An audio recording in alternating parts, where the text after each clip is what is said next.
Hey, everybody. It's good to see you again, and welcome to another session of Pastor Doug's virtual VIP midweek Bible study. And I'm sitting here with my ministry partner, Pastor Tall Doug Purin, and we don't have any idea what we're going to say, but we're just going to begin. The message last week was about having a balanced life, and I really actually enjoyed the text and enjoyed the information therein and the scriptures that came with it because balance is so important in our world. And I was thinking, I heard this comedian the other day, and he was talking about checking onto an airplane, and they were weighing his bag, and it was over 50 pounds, and they said to him, you got to take some stuff out. So he opened it up, and he was taking out a couple of pairs of socks to try to get down, and he was making a joke about it. I'm sure it was all exaggerated, but he said, "You're worried about a couple of pair of my socks. What about this 500-pound guy that's standing behind me? Are you going to weigh him?" And then I was thinking about the airplanes. Obviously, they have to have balance, and I never heard this said before, but I'm sure Doug can enlighten us on how they actually load a plane. I don't think they're too worried about where everybody's sitting, but I'm sure there's some care and concern about the luggage and everything going underneath. Sure. It all goes into the design of a particular airplane, but the weight and balance affects the center of gravity, and there's a range that's acceptable. Otherwise, the flight controls won't have enough authority to maybe maneuver the plane the way you need it to. Oh, okay. I've been on smaller planes, let's say maybe a 50 or 70 seater, and sometimes if they're, let's say they're half empty, the agent will come on and move people around. Like, look, we need you to move from this seat to that seat because that does get can be out of balance, out of the center of gravity range. So it's a factor. I think like that, and Doug, as a pilot, would be able to tell if that plane was out of balance. It would affect everything, all the readings, and I think our lives are the same way.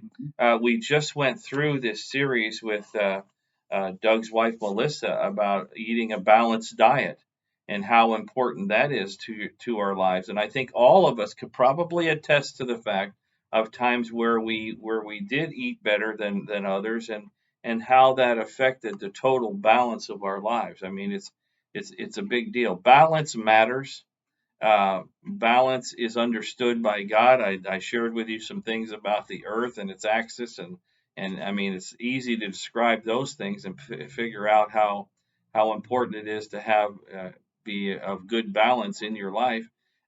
You look at sports and athletics, and everything that we do physically requires some degree of balance. And you see some of these athletes that can do amazing things and fly through the air and twist. I think of wide receivers catching footballs, and they do all kinds of turns at running at top speeds, and they're able to maneuver and maintain enough balance to focus for that split second to accomplish what they want to accomplish. Balance matters. In fact, God tells us a couple things in His scriptures. Doug's going to share a scripture or two with you that talk about that, of how we're supposed to apply that in our lives. And it's not an automatic thing. That's what I want to make sure we talk about. This is not automatic. This is something that has to be planned and thought and talked about a little Sure. bit. In Ecclesiastes chapter 4, verse 6, it says, "It is better to have only a little with peace of mind than to be busy all the time." Wow. So you're going to balance your mind. Mm-hmm. And we recently learned, I heard this, that 90% of mental health challenges are simply people are overwhelmed. There's just too much going on. They can't handle it all. And it's not necessarily a diagnosis of a illness. It's simply too much, an overload. And I think about when your computer gets overworked and overloaded, it slows down, eventually shuts down. So that's what we're like. All of a sudden, there's too much. There's no balance. My wife is constantly telling me I need to, balance my life. Mm-hmm. And my problem is, one of many, is that I just don't like to say no. If somebody wants me or asks for some help, if I can do it, I want to do it. So I do need some balance in my life. Well, and I'll admit you are, Doug. You are that kind of individual that, boy, he's taking on a lot of things, and I see him do it. And I don't know how he does some of the things that he does, but you do a tremendous job. But balance matters. I know for me, you talk about the frustration that comes in, and when I don't get frustrated often, but I'll do on occasion, and it's generally when there's just so many things going on, and Mhm. most of the time it's exactly like you said, it's not defined. If I sit down and analyze, these are the things I've got to take care of, and it could be a dozen or more, whatever. If I address them and I start to take some action plans on all of these different areas, I feel so much better. Mhm. I can relax. And even if it's a couple, it's just like the other day. We were on vacation, as you guys may know, and we went to the beach for a week, and it was really fun. But I was away from everything, and I had to come home and catch up on the bills. Mhm. Now I put it off. I thought, well, and I'm thinking, okay, well, when I get home, I'll sit down, get the computer out, and everything's right there because I don't think the bill's with me, and I'll pay everything on the computer or whatever. And that was my plan. Well, I didn't do that when I got home. I thought, well, the next day I'm going to do that. Well, I didn't do that the next day, and then it started to become a problem for me in my head. There's just the pressure of this, and I got to do that. And I actually got a call from DirecTV and DirecTV. And as soon as I saw it on DirecTV, well, I know the bill's there, and I just hadn't paid it yet, and Right. and I usually wait till they call me, and then I do it because I have them sitting right there, or if I get a chance, I'll get ahead of it sometimes. But keeping that balance in my head with life and responsibility sometimes gets overwhelming. And then, Mhm. Doug, we have these family crises that come in and just throws Sure. everything out the door, and now you're trying to figure out. So I think the plan that God has given us, and it seems to me in my life is really settled in that a balanced Christian life. You've got to go to church. Mhm. You know, I don't. Is this unreasonable? And this is what I want to understand. If we're going to be Christians, if we're going to be believers, is it too much to ask that Sunday would be a day you go to church most of the time? No, that's expected. I mean, that's kind of the basics in my mind. And we talk about balance. I think it goes hand in hand with what are your priorities. So if my priorities are to be out having let's call it too good of a time on Saturday night that I can't make it then to Sunday morning worship service, well then my priorities are out of balance. Mhm. So if I can't make it, let's start work backwards. Okay, got to be there Sunday, not because I'm obliged to, but because I want to. It's something that I need to do for myself and for my church family and for God. Well, if I back up now, like, okay, well, that means I can't do this on Saturday. Well, okay, then I don't do that. But a lot of us will go the opposite way, like, okay, well, I'll worry about that later. Saturday night, yeah, I'm going to do this, this, this, and this. And all of a sudden, Sunday, you wake up and it's noon. Yeah. I've seen people oftentimes in my life, and let's face it, as a pastor, you're dealing with folks that are struggling a lot of times in some areas, and that's understandable. But a lot of times they will do things on Saturday that they already know they're still planning on church. I'm still planning on, hey, Sure. I'll be there, but they're going to do something Saturday night that almost always causes them to not be able to make Sunday. But I think it goes back to having this balanced life where you say, this is what it takes for me to live a Christian life and be a Christian man, and be a Christian father, be a pastor, a husband, a friend, an uncle, a brother, all of those things that I need to be in my life. This is what it takes for me. I need my church attendance, my Sunday morning, my services, my commitment. That really, I Mhm. think, says the most about you, that you dedicate that time and you're going to be there and you can be counted on.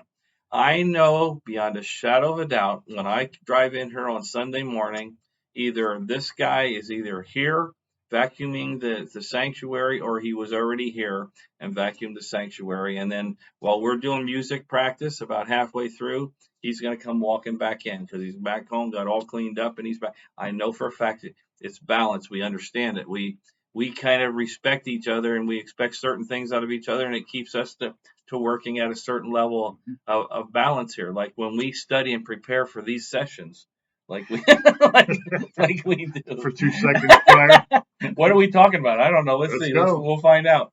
But but no. having a balanced life matters. You know that. The balanced diet. I can tell. I was on vacation. Really wasn't very careful. We went to a lot of restaurants. We had a really nice time. I could feel it, Doug. I did Yeah, not feel as good. Did not get nearly the fruit content that I like to get. And you can tell a lot of those things. sure. Yeah, it's like what's the old saying with computers? Garbage in, garbage out. Yeah. Yeah. So if you put junk into the computer, it's not going to know what to do with it. It just get junk back out. Same with your body. When we talk about balance, another thought just popped in my head. What about your checkbook? Do you balance your checkbook? Mhm. You're talking about paying bills. I mean, if you don't, all of a sudden you could be in trouble. But that leads me to the whole thing about money and tithing. Not that we promote that or push that here, but the point is God getting your first and your best, or is he getting the leftovers? You know, like, oh, boy, I had a big night last night. Nah, I won't make it today, God. I'll catch you next week.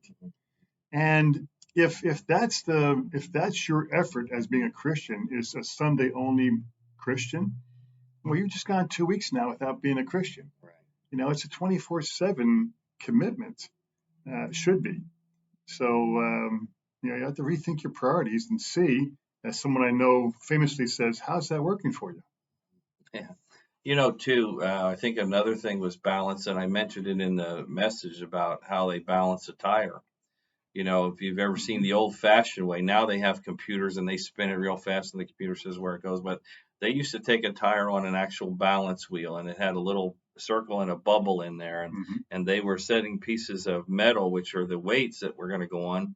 And sometimes it took so much weight they had to put it on the inside too, in order to balance that tire, because that balance really matters. And here's the key: the same thing as it is with a tire. If you have a tire that's out of balance and you're driving slow, like down a driveway, you're not even going to really notice it. But when that speeds up and that gets Mhm. going on the highway at 50, 60 miles an hour, you're going to know something is wrong. And that's kind of how your life is. If you're just walking through life and doing the incidental things and you're out of balance, you may not really notice it. But boy, when the pressures come, when life really hits, when people are doing things that you never thought they would ever do, and now you're left with this is what I got, and you'll find out whether your life is in balance or not. You'll find out whether you've balanced your life with enough scripture to fight off and fight against what's coming at you. You'll find out if you're prayed up. I remember used to have a pastor who said I was prayed up, paid up, and ready to go up. You know, that I've made my commitments and I've made my responsibilities to God. How do you think he feels?